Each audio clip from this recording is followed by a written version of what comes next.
mais aussi le grand rabbin de France, Haïm Korsia. Et figurez-vous que quand son nom est apparu dans la presse, eh bien, il a suscité des torrents d'insultes orduriers ou antisémites. Je vais vous lire quelques tweets qui ont été publiés sur ce sujet. Accrochez-vous parce que c'est d'une violence rare. Il y a par exemple un certain Tariq Ibn Ziyad qui écrit ceci.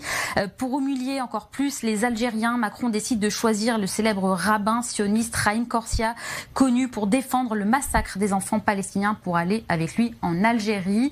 Autre tweet, celui d'un compte très influent qui s'appelle Musulmans de France, qui écrit ceci. Ce grand radin va fouler mon sol ancestral alors qu'il interdit aux Palestiniens de fouler leur sol ancestral. Il devrait être interdit d'entrer en Algérie et surtout à Tlemcen. Heureusement pour lui que les Algériens ne savent pas qui il est. Précisons que ce tweet a été supprimé par Twitter France et on comprend pourquoi. Autre post, celui qui dit ceci.